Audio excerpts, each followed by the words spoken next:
What lakes is close by your house that might have some really big giant fish in them? What a silly question.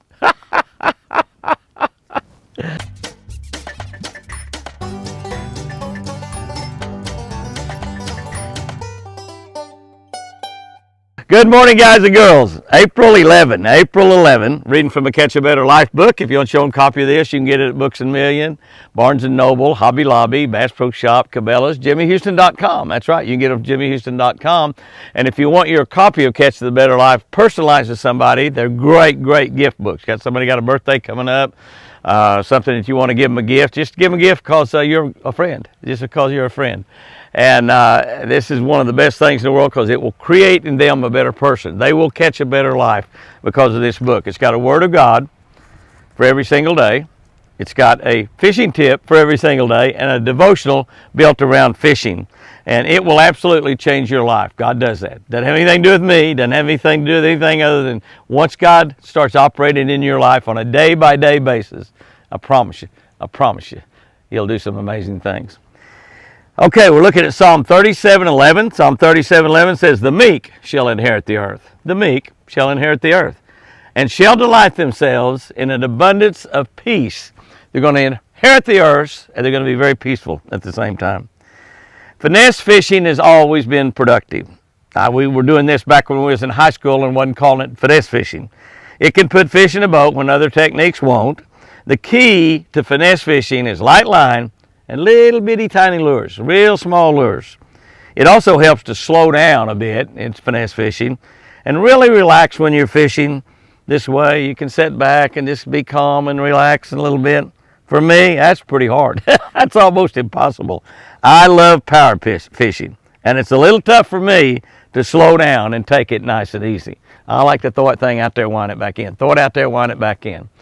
I've said for years that when I got old in tournament fishing, I just go sit back in the chair and throw them worms out there and drag them around and catch a fish every now and then. Never worked. I never got to that point. But when I do slow down and finesse fish, take it easy a little bit, it generally pays off really well. I catch the fish and I have some peace in the process. I'm relaxing, just enjoying being out there. Today's verse talks about finding peace through being meek. Through being meek. Now here God's not talking about being meek means being a pushover. Doesn't mean not being a man, not being a tough woman. It means being good. It means being good. And not only avoiding evil, but in not envying those people who seem to prosper while doing all the bad things. They seem to prosper by being evil, by lying. They prosper by cheating or stealing. In general, they're simply living ungodly lives.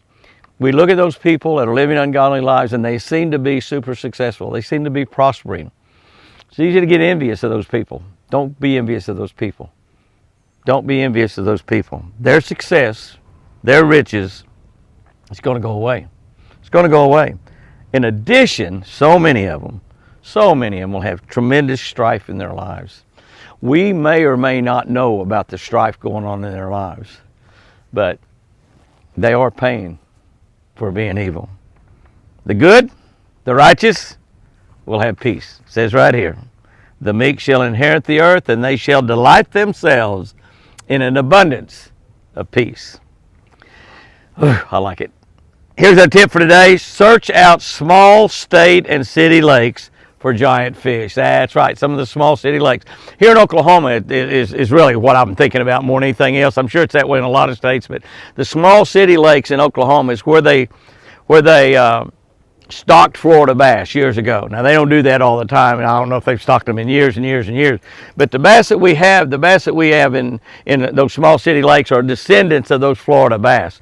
What I'd like to see happen here in Oklahoma is let's get some of those Cheryl Lunker fish that they have down there in Texas, and they just have a tremendous amount of them every year, and they go back and stock them year after year after year in these lakes. And it seems like the Texas fish, you just catching 10-pounders down there, just like almost everybody's caught 10-pounders in Texas because of that Cheryl Lunker program. I'd really like to see something like that here in Oklahoma, or at least something where we're stocking Florida bass every year in a lot of the lakes in Oklahoma. I like to have They have them come put some of those Sherlunker fish right in here. Some of those little fingerlings from the Sherlunker fish. Their mamas are 13 pounds and bigger. That'll just give you an idea. The Sherlunker program in Texas, you give those fish to the wildlife department.